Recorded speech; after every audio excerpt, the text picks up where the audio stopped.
evening. For those of you that don't know me, my name is Martha and I am the Secretary of the Labour Club. And as a Fitzwilliam student, we thought that I would introduce Andy.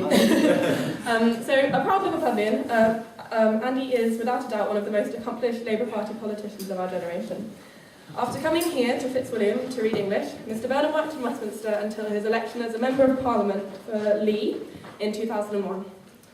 First appointed to the Cabinet in 2007, Andy has held the positions of Chief Secretary to the Treasury, as well as Secretary of State to the Departments of Media, Culture and Sport, of Education and of Health.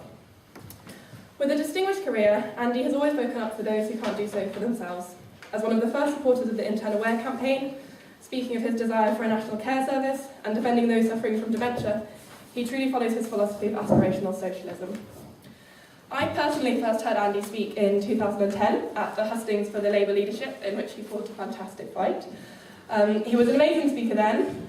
His speech to conference that year, while he was Secretary of State for Health, actually brought me to tears. I wasn't even there, I was in my living room on my own.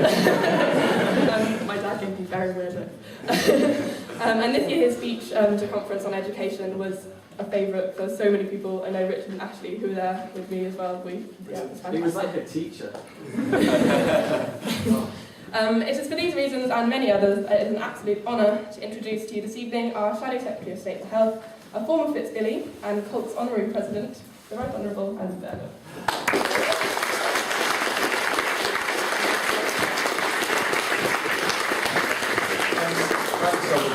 Once a Fitzbilly, always a Fitzbilly, I think is the absolutely. And I've given many speeches down the years in many strange and wonderful places, but I have to say there's nothing weirder or more disconcerting than giving a speech in the room where you attended your very first Ents night at Fitz, your very first night at university, where I was rebuffed by at least half of the female new intake of the Fitzwilliam. Humiliation all round, and so it is quite strange to be standing here in front of you all, but brilliant.